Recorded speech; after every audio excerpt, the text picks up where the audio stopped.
لي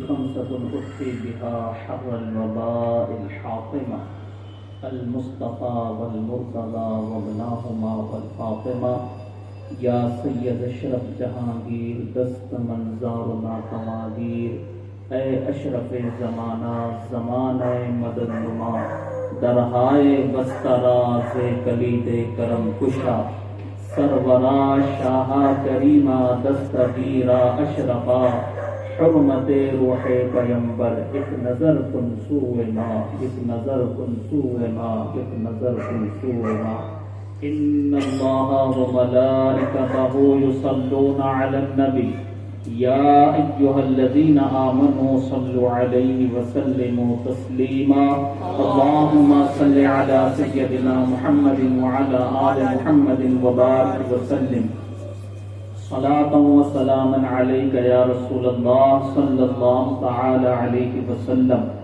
سبحان ربک رب العزة عما یصفون وسلام علی المرسلین والحمد للہ رب العالمین.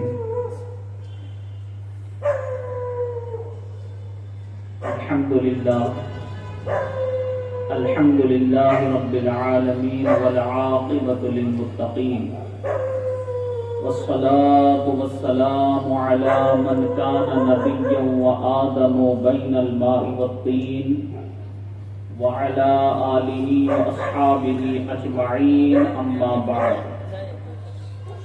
قال الله تبارك وتعالى في الكلام القديم أعوذ بالله من الشيطان الرجيم بسم الله الرحمن الرحيم ربنا آتنا في الدنيا حسنة وفي الآخرة حسنة وقنا عذاب النار. صدق الله مولانا العلي العظيم وصدق رسوله النبي الأمين الكريم ونحن على ذلك لمن الشاهدين والشاكرين والحمد لله رب العالمين. حاضرین، منبر رسول پر جلوہ افروز صدر جلسہ محترم المقام خلیفہ حضور غیاث ملت حضرت علامہ و مولانا علاء الدین نوری صاحب قبلہ، خطیب و امام سنی بریلوی مسجد اور اسی مسجد کے نائب امام حافظ و قاری مولانا عمر رضوی صاحب قبلہ، اور اس مجلس کے روح رواں، اس جلسے کی قیادت کرنے والے عزیز القدر حافظ محمد دانش اشرفی صاحب قبلہ، اور بھی دیگر حفاظ کرام و علماء کرام، اور ایسی بابرکت نورانی محفل میں شامل ہونے والی سنی عوام، سبھی کو السلام علیکم ورحمۃ اللہ وبرکاتہ. وعلیکم السلام ورحمۃ اللہ وبرکاتہ.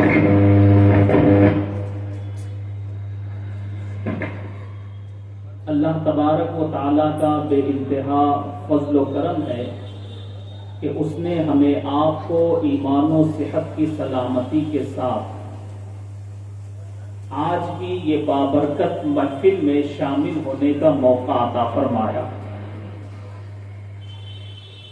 ہم یہ سمجھ رہے ہیں کہ آج یہ محفل میں ہم بیٹھے ہیں، کچھ وقت ہم بیٹھ کر کے ثواب کما لیں گے، مگر یاد رہے یہ رب کا اتنا بڑا فضل ہے کہ اگر ایسی محفل میں ہم نہ ہوتے تو پتہ نہیں کس گناہ میں لگے ہوتے. اللہ نے ہمیں سارے گناہوں سے بچا کر ایسی محفل میں شامل ہونے کا موقع عطا فرمایا. یہ ہمارے لیے بڑی سعادت کی بات ہے اور یہی ہمارے لیے آخرت کا سرمایہ ہے. بے شک بے شک. لیکن اگر ہم اس پر غور کریں، اس پر توجہ، تب بات بنے گی صرف اگر ہماری نیت یہ ہے کہ ہم کچھ وقت گزار دیں، ٹائم پاس کریں، تو شاید کہ وقت تو نکل جائے گا مگر ہم برکتوں سے محروم رہ جائیں گے۔ جیسے کہ آپ جانتے ہیں اصلاح معاشرہ اس تحت یہ مجلس رکھی گئی، مرحوم غلام محمد شیخ ان کے فاتحہ چہلم کے موقع پر اللہ رب العزت مرحوم کے درجات میں ترقی عطا فرمائے آمین اور جوار رحمت میں انہیں اعلیٰ سے اعلیٰ مقام عطا فرمائے۔ آمین۔ کچھ عرض و معروض سے پہلے ماشاءاللہ آپ نے مجھ سے پہلے بہت سے ثنا خوان مصطفیٰ حضرات سے نعت پاک سنی، مسرور بھی ہوئے، مگر ہم ایسے عاشق رسول ہیں کہ جو ہمیشہ رسول کی تعریف ہی کرتے رہتے ہیں۔ تو کچھ بات عرض کرنے سے پہلے، نصیحت سے پہلے چند اشعار میں آپ لوگوں کے سامنے رکھو، پھر انشاءاللہ اپنی گفتگو کا آغاز ہوگا۔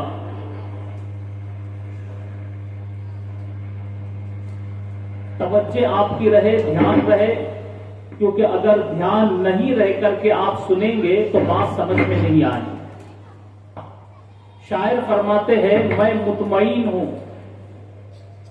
میں مطمئن ہوں شفاعت میرے رسول کی ہے۔ سب کا ایمان ہے نا رسول پر؟ بے شک ذرا ہاتھ اٹھا کر بتائیے الحمدللہ۔ الحمدللہ۔ اور جو رسول پر ایمان رکھتا ہے، رسول سے محبت کرتا ہے، تو میں سمجھتا ہوں کہ ہر عاشق رسول مطمئن ہے، جی ہاں۔ ہر عاشق رسول مطمئن ہے۔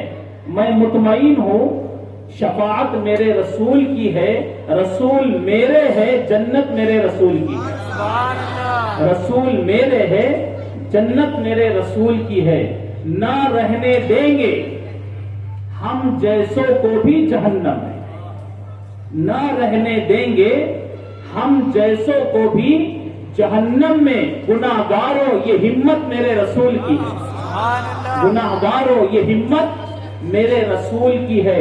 سنا دو ان کو جو سمجھتے ہیں خود کو مالک، سنا درود پاک پڑھی، اللہم صلی علی سیدنا محمد وعلی آل محمد مبارک وسلم، صلاۃ و سلاما علیک یا رسول اللہ صلی اللہ تعالی علیہ وسلم۔ شاعر فرماتے ہیں سنا دو ان کو جو سمجھتے ہیں خود کو مالک، زمین خدا کی حکومت میرے رسول کی ہے، سبحان اللہ۔ زمین خدا کی حکومت میرے رسول کی ہے۔ میں مطمئن ہوں شفاعت میرے رسول کی ہے، رسول میرے ہے، جنت میرے رسول کی ہے۔ الحمدللہ مجھ سے پیشتر آپ نے موت کے تعلق سے بیان سنا، اور یہ بابرکت نورانی محفل ایصال ثواب کے لیے ہے۔ یہ بات تو سبھی جانتے ہیں کہ موت ایسی اتفاقیہ چیز ہے جس کا کوئی انکار نہیں کر سکتا۔ جی ہاں۔ ذرا میں آپ لوگوں کی توجہ چاہوں گا کہ میں جو بات آپ کو بتا رہا ہوں یہ بات آپ کے سمجھ میں آ رہی ہے یا نہیں آ رہی ہے، اس لیے میں کوئی سوال اگر کروں تو آپ جواب دیں گے انشاءاللہ۔ تاکہ میں سمجھوں گا کہ آپ کے بات سمجھ میں بھی آ رہی ہے۔ اور دوسرا یہ بھی ہے کہ اگر آپ جواب دیں گے تو یہ بھی سمجھ میں آئے گا کہ آپ کو نیند نہیں آ رہی، ورنہ تقریر میں لوگ سنتے کم ہے، سوتے زیادہ۔ تو آپ سن رہے ہیں، اگر آپ جواب دیں گے تو بات سمجھ میں آئے گی۔ تو موت سے کسی کو انکار ہے؟ جی نہیں۔ بولیے۔ نہیں۔ ہر کوئی جو پیدا ہونے والا ہے اسے ایک دن مرنا، موت ہر کسی کو آنی ہے، لیکن یاد رہے یہ موت جس کا انکار کوئی کر نہیں سکتا، جس کے تعلق سے کوئی اختلاف کر نہیں سکتا، موت ہر کسی کو آنی ہے، مگر سب کی موت ایک جیسی نہیں ہے، سب کی موت ایک جیسی نہیں ہے۔ مرنے والے تو بہت مرتے ہیں لیکن ایمان والوں کا مرنا اور ہے، بے شک بے شک، ایمان والوں کا مرنا اور ہے، کیونکہ جب ایمان والے اس دنیا سے جاتے ہیں تو وہ موت ان کے لیے مصیبت نہیں ہوتی، وہ موت ان کے لیے پریشانی نہیں ہوتی، وہ موت ان کے لیے تکلیف نہیں ہوتی، بلکہ میرے نبی نے فرمایا کہ موت مومن کے لیے تحفہ ہے۔ سبحان اللہ سبحان اللہ۔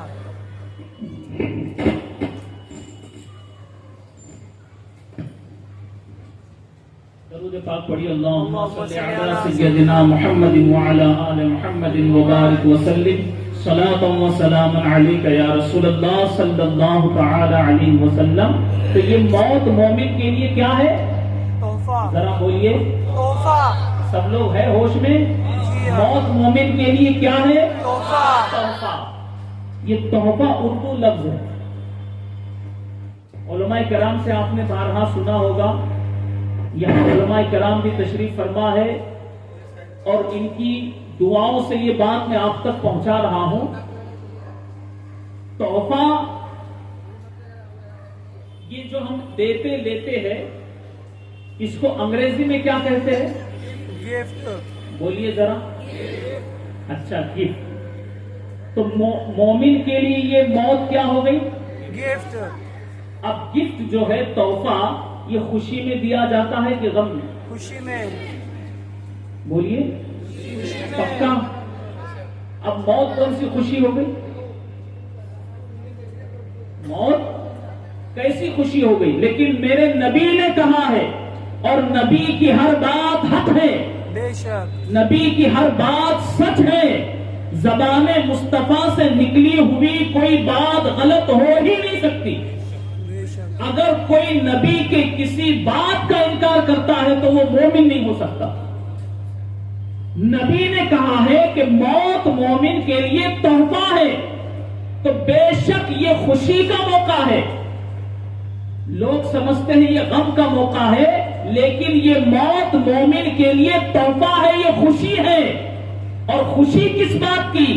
کہ جب مومن کا انتقال ہوتا ہے، اس کی روح نکلتی ہے، تو اس کے جسم کو غسل دیا جاتا ہے، کفن دیا جاتا ہے، عطر سے معمور کیا جاتا ہے، خوشبو لگائی جاتی ہے، اسے دولہا بنایا جاتا ہے، کیونکہ اب یہ قبر میں جا کے اپنے آقا سے ملاقات کرنے والا، قبر میں جا کر نبی کی زیارت کرنے والا ہے۔ اور مومن کے لیے نبی کی دیدار سے بڑھ کر کوئی خوشی نہیں، بے شک، بے شک، مومن کے لیے دیدار مصطفیٰ سے بڑھ کر کوئی خوشی نہیں، تو دیدار مصطفیٰ یہ سب سے بڑی خوشی ہے۔ بے شک، سبحان مومن کے اللہ، لیے دیدار مصطفیٰ یہ سب سے بڑی خوشی ہے۔ آپ توجہ دے، دھیان ہے نا سب کا؟ جی ہاں، موت مومن کے لیے تحفہ ہے۔ تو اس سے پتا چلا کہ موت ہمیں مٹانے نہیں آتی ہے، موت ہمیں مصطفیٰ سے ملانے آتی ہے، سبحان اللہ، موت ہمیں اپنے نبی سے ملانے آتی ہے۔ لہذا ہم اپنے نبی کے غلام ہیں، وفادار ہیں، تو موت سے ایمان والے گھبراتے نہیں ہیں، موت سے گھبراتے نہیں ہیں۔ موت یہ بہت بڑا انعام ہے ایمان والوں کے لیے۔ کس کے لیے؟ ایمان والوں کے لیے، ذرا بولیے سب۔ ایمان والوں کے لیے موت بہت بڑا انعام ہے۔ یہ انعام، یہ خوشی اتنی بڑی خوشی ہے کہ انعام والا ہی جان سکتا ہے کہ یہ موت کتنی بڑی خوشی ہے۔ یہ ایمان والا ہی اس بات کو سمجھ سکتا ہے۔ اس لیے آپ دیکھیے، جس کے ایمان میں شک نہ ہو ایسے لوگوں کو دیکھیے۔ حضرت سیدنا بلال حبشی رضی اللہ تعالیٰ عنہ ایمان والے ہیں نا، جی ہاں، صحابی رسول ہے، جی ہاں، ایمان والے ہیں۔ کیسے عاشق رسول؟ جب آپ کے وصال کا وقت قریب آیا تو آپ کی بیوی رونے لگی، آپ کی بیوی رونے لگی تو حضرت بلال کیا کہتے ہیں کہ تم کیوں رو رہی ہو؟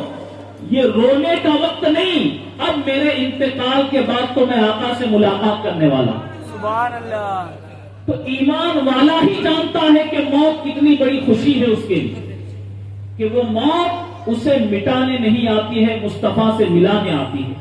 اور ہم اپنے نبی کو زندہ مانتے ہیں. جی ہاں. ہم اپنے نبی کو زندہ مانتے. ہمارے نبی زندہ ہے، حیات ہے. بے شک. اللہ نے انہیں ایسی حیات دی ہے، ایسی حیات دی ہے کہ ان کی حیات کو بھی کوئی نہیں سمجھ سکتا، ان کی زندگی کو بھی کوئی نہیں سمجھ سکتا، اور اللہ کے وعدے کے مطابق جو ان پر موت آئی ان کی موت کو بھی کوئی نہیں سمجھ سکتا. موت تو ہر کسی کو آنی ہے، مگر سب کی موت ایک جیسی نہیں ہوتی. پتا ہے تمہیں ہمارے آقا صلی اللہ علیہ وسلم کے جسم پاک سے جب ان کی روح نکالی گئی تو حضور علیہ السلام کا مقام کیا ہے؟ وہ محبوب خدا ہے. کون ہے بولیے؟ محبوب خدا. اللہ کے محبوب ہے. اور جب جسم مصطفیٰ سے روح نکالی گئی تو فرشتے اس روح کو لے کے اللہ کی بارگاہ میں حاضر ہوئے اور عرض کی مولا یہ محبوب خدا کی روح ہے، کائنات میں سب سے افضل جو ذات ہے یہ اس کی روح ہے، اسے کہاں رکھا جائے؟ تو اللہ تبارک و تعالیٰ نے فرمایا کہ یہ میرے محبوب کی روح ہے، اس کے لیے اس کے لائق جگہ تلاش کرو جو اس کے شان کے مطابق ہو. تو پوچھا، فرشتوں نے کہا کہ یا اللہ کیا اس روح کو عرش اعظم پہ رکھا جائے؟ تو اللہ نے فرمایا معراج کی رات تو عرش نے میرے نبی کے قدم چومے، اس سے بہتر جگہ تلاش کرو. تو اللہ سے فرشتوں نے پوچھا یا اللہ کیا اس روح کو جنت میں رکھا جائے؟ تو اللہ نے فرمایا جنت تو میرے نبی کے غلاموں کی جگہ ہے. سبحان اللہ. جنت تو نبی کے غلاموں کی جگہ، اس سے بہتر جگہ تلاش کرو. تو اب فرشتے لاجواب ہوئے. فرشتوں نے کہا یا اللہ تو ہی بتا اس روح کو کہاں رکھا جائے؟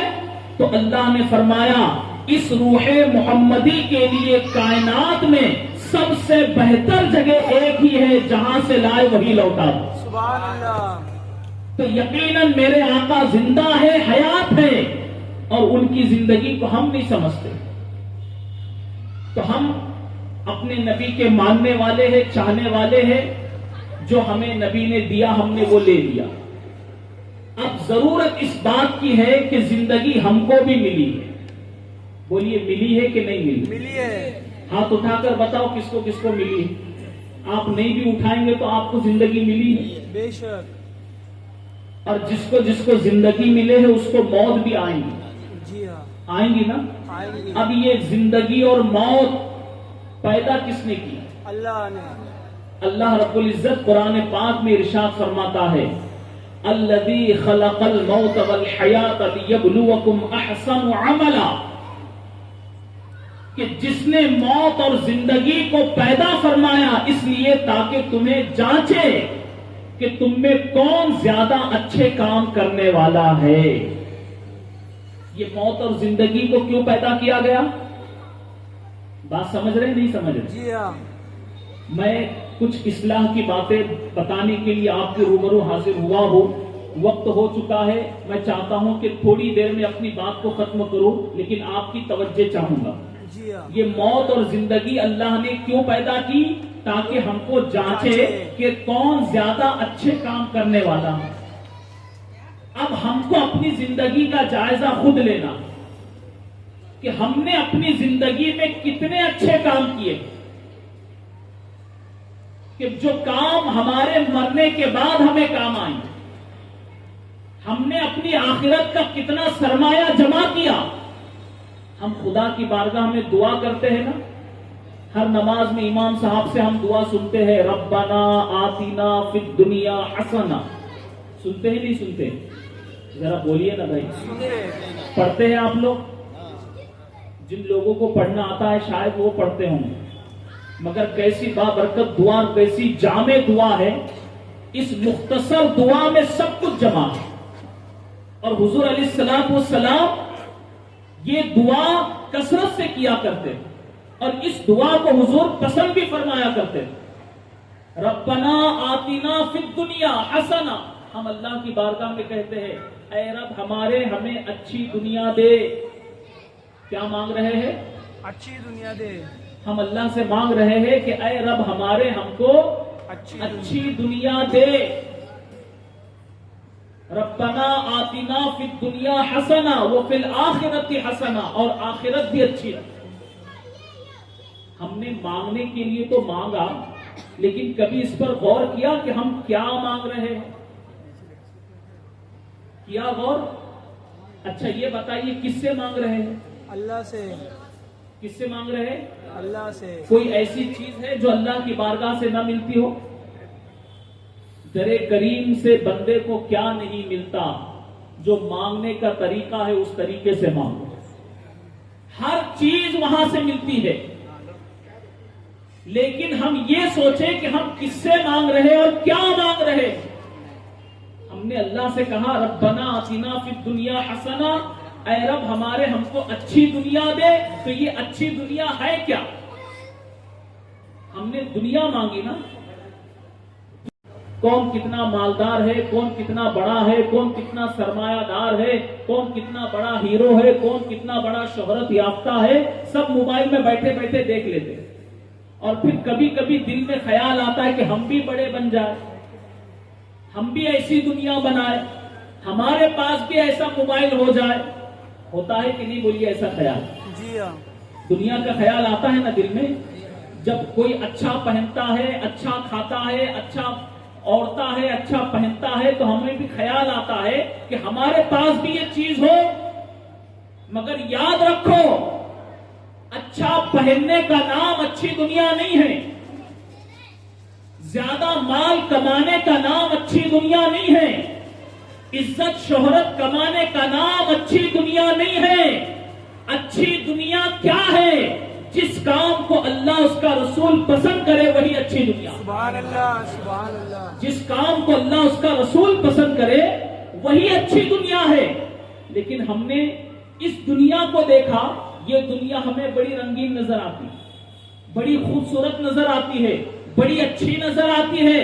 مگر یاد رہے یہ دنیا جو ہمیں ظاہر میں نظر آ رہی ہے، یہ دنیا دھوکے کا گھر ہے. یہ دنیا نے ہمیشہ لوگوں کو دھوکہ دیا ہے. یہ دنیا نہ کبھی کسی کی ہوئی ہے نہ کسی کی ہوگی. بے شک. اس دنیا کو حاصل کرنے کے لیے کتنے لوگوں نے کوشش کی، مگر یہ دنیا کسی کے ہاتھ نہ آ سکی. اور جن اللہ والوں نے اس دنیا کو ٹھوکر ماری، یہی دنیا ان کے قدموں میں پڑی. بے شک. یہی دنیا ان کے قدموں میں پڑی ہے. تو دوستو، میں یہ عرض کرنا چاہتا ہوں کہ ہم اللہ سے دعا کر رہے ہیں کہ یا اللہ ہم کو اچھی دنیا دے. تو اچھی دنیا ہے کیا، اور ہم نے دنیا کو اچھا بنانے کے لیے کیا کیا؟ بات بہت طویل نہ ہو جائے، اس لیے بات کو مختصر کرو. آج ہر آدمی اپنے آپ کو عقل والا سمجھتا ہے. میں سب سے زیادہ ہوشیار ہوں، میں سب سے زیادہ سمجھدار ہوں. بے شک. لیکن اصل ہوشیار کون ہے؟ اصل سمجھدار کون ہے؟ یہ ایک واقعے سے آپ سمجھے. بادشاہ کے دربار میں ایک دیوانہ شخص تھا. بادشاہ کے دربار میں ایک دیوانہ شخص تھا. لوگ اس کا مذاق اڑاتے تھے. ایک مرتبہ بادشاہ کو بھی مذاق سوجی، تو بادشاہ نے کیا کیا؟ اس شخص کو اپنے پاس بلایا جو دیوانہ تھا. دنیا جسے دیوانہ سمجھتی ہے، جو اللہ رسول کی محبت میں گم ہو جائے وہ دیوانہ نہیں، سب سے بڑا دانا ہوتا ہے. بے شک. بے شک. اس کو اپنے پاس بلایا اور کہا کہ دیکھ یہ ٹوپی ہے، میں تجھے دے رہا ہوں. یہ دربار ہے، اس میں جتنے لوگ کھڑے ہیں، یہ ٹوپی اس کے سر پر پہنانا جو سب سے بڑا بے وقوف ہوگا. اللہ اکبر. اب وہ دیوانے نے ٹوپی لے لی. ذرا تھوڑی دیر سوچو کہ ہم بیٹھے ہیں دربار میں، کہیں پر ہمارا بھی نمبر ہوگا، اور وہ دیوانہ پھر رہا ہے، کس کے سر پہ رکھو، کس کے سر پہ رکھو. سب ڈریں گے کہ نہیں ڈریں گے؟ جی ہاں. ذرا بولیے نا بھائی. جی ہاں. خوف ہوگا نا کہ پاگل ہے، کس کے بھی سر پہ رکھ سکتا ہے، ہمارے سر پہ رکھ دے. سارے دربار میں ہماری رسوائی ہوگی کہ ہم بے وقوف ہیں. اللہ. وہ دیوانہ ٹوپی لے کر پھرتا رہا، ہر ایک کے پاس گیا لیکن کسی کے سر پہ نہیں رکھی. پھرتے پھرتے بادشاہ کے پاس آئے. اللہ. کس کے پاس؟ بادشاہ. بادشاہ بھی گھبرا گئے. کیونکہ وہ بھی ٹینشن میں آ گیا نا، یہ بے وقوف ہے، اس کا بھروسہ نہیں، میرے سر پہ رکھ دے تو کیا ہو. مگر اس نے بادشاہ کے بھی سر پہ نہیں رکھی، اپنے جیب میں ڈال کے دربار سے نکل. کیا بات ہے. ایک عرصے کے بعد جب بادشاہ کا آخری وقت آیا، اللہ آخری وقت تھا بادشاہ کا، لوگ بادشاہ کے پاس ملنے کے لیے آ رہے تھے، اسی آخری وقت میں وہ دیوانہ شخص بھی آ گیا. بادشاہ کے پاس بیٹھا، کہا بادشاہ سلامت. اب لوگ کہتے ہیں کہ آپ جانے والے ہیں، تو میں آپ سے پوچھنے آیا ہوں کہ آپ کون سے سفر پر جا رہے ہیں. کیا بات. تو بادشاہ نے کہا کہ اب میں آخرت کے سفر پر جا رہا ہوں. کہا واپس کب لوٹو گے؟ کہا یہ سفر ایسا ہے جہاں سے کوئی واپس نہیں آتا.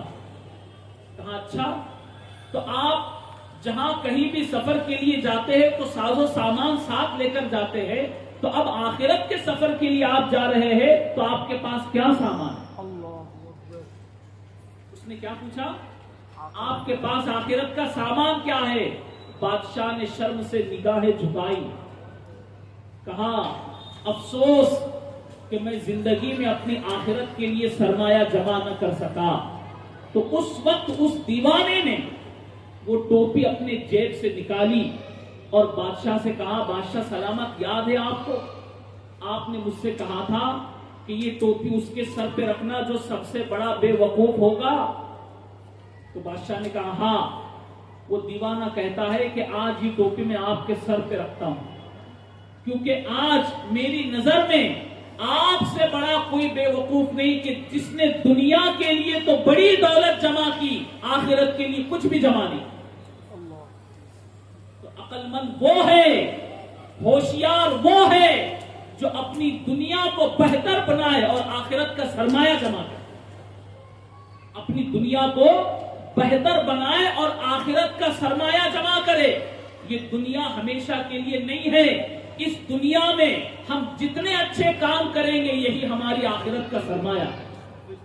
ہم صرف دعا کرتے ہیں کہ یا اللہ ہمیں اچھی دنیا دے، لیکن کبھی دنیا کو اچھا بنانے کی کوشش کرتے ہیں؟ بولیے، آپ کی توجہ ہے. آخری بات بتا رہا ہوں. کسی کو امتحان دینا ہے اور وہ مولانا کے پاس آئے، امام صاحب کے پاس آئے، حضرت ہم امتحان دینے والے ہیں، آپ دعا فرمائے کہ ہم امتحان میں کامیاب ہو جائے. آپ دعا فرمائے ہم امتحان میں کامیاب ہو جائے. امام صاحب کیا کہیں گے؟ بولیے. میں دعا کرتا ہوں کہیں گے. اور آپ کو جو امتحان دینا ہے، آپ کو امتحان دینا ہے اور آپ نے امتحان کے لیے کچھ بھی کوشش نہیں کی، بتائیے امتحان میں کامیاب ہو سکتے ہیں؟ بولیے، توجہ ہے آپ کی. مائک بند ہو جائے کوئی بات نہیں، آپ کے کام تو ہے نا، چالو ہے نا کام. مائک تو بند ہو جاتا ہے، اس کی پابندی ہے، لیکن اللہ کے کرم سے ہمارے کانوں پہ پابندی نہیں آ سکتی بے شک. جب تک اس کا حکم نہ ہو.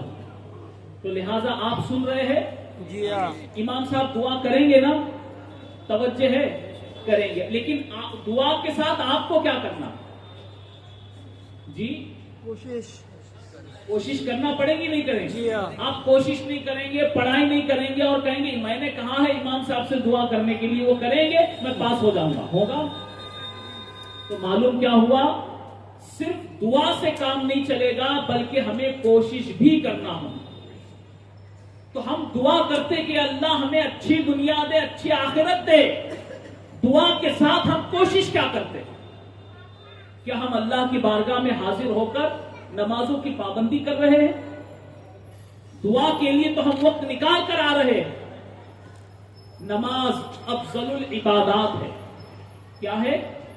ساری عبادتوں میں سب سے افضل. اللہ کا ارشاد ہے ان الصلاۃ تنہی عن الفحشاء والمنکر، کہ بے شک نماز روکتی ہے ہر بے حیائی اور برے کاموں سے. نماز روکتی ہے نا؟ روکتی ہے کہ نہیں روکتی؟ آپ کی توجہ ہے، دھیان ہے سب کا؟ جی ہاں. نماز روکتی ہے ہر بے حیائی اور برائی سے، نماز روکتی ہے. اب مجھے بتائیے، اللہ کے اس فرمان پر ہمارا یقین ہے کہ ہمیں شک ہے؟ یقین. اللہ نے جو کہا نا نماز روکتی ہے ہر بے حیائی برائی سے، تو اس پر ہمارا ایمان یقین ہے کہ شک ہے؟ یقین. یقین ہے نا. اب بتائیے پہلے دور میں نمازی زیادہ تھے یا آج زیادہ ہے؟ آج زیادہ ہے. ہاں آج زیادہ ہے. ظاہر سی بات ہے پہلے آبادی بھی کم تھی تو نمازی بھی کم ہوں گے، مسجدیں بھی کم ہوں گی. آج آبادی زیادہ ہو گئی تو نمازی بھی زیادہ ہوں گے.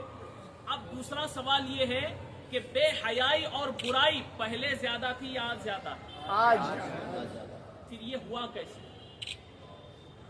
نماز تو روکتی ہے نا، بے حیائی برائی سے نماز روکتی. جس زمانے میں نمازی کم تھے بے حیائی برائی بھی کم تھی. آج نمازی بڑھنے کے بعد بھی بے حیائی برائی بڑھ کیسے گئی؟ اللہ اکبر. ہم نے غور کیا اس پر؟ تو اس کا ایک جواب ہمارے سامنے آتا ہے اور وہ یہ کہ پہلے مسجدیں کچی تھی لیکن نمازی پکے تھے، بے شک. سبحان اللہ. اور آج مسجدیں پکی ہو گئی نمازی کچے ہو گئے. اللہ اکبر. یہی وجہ ہے کہ ہماری نمازوں میں اخلاص نہیں رہا، ہماری نمازوں میں وہ خلوص نہیں رہا. اگر نماز میں وہ اخلاص اور خلوص آج بھی پیدا ہو جائے تو یقیناً نماز بے حیائی برائی سے روک سکتی ہے. تو ضرورت اس بات کی ہے کہ اپنی نمازوں میں اپنی عبادتوں میں اخلاص پیدا کریں. دنیا نہ کسی کی ہوئی ہے نہ ہوگی، لیکن وہ لوگ جنہوں نے دنیا میں اچھے کام کیے دنیا سے جانے کے بعد بھی لوگ ان کو یاد کرتے رہتے ہیں، لوگ ان کو یاد کرتے رہتے ہیں. تو بہت زیادہ وقت آپ کا نہیں لینا ہے. انشاءاللہ پھر کبھی موقع آئے گا تو آپ کے روبرو پھر حاضر ہوں گا. نصیحتیں تو اور بھی کرنی تھی مگر وقت میں گنجائش نہیں ہے. تو انشاءاللہ اللہ رب العزت جتنا بھی کہا گیا سنا گیا مجھے آپ کو اس پر عمل کرنے کی توفیق عطا فرمائے اور ہم سب کو ایمان کی دولت سے مالا مال فرمائے، ایمان پر قائم رکھے اور ایمان پر خاتمہ بالخیر فرمائے. وآخر دعوانا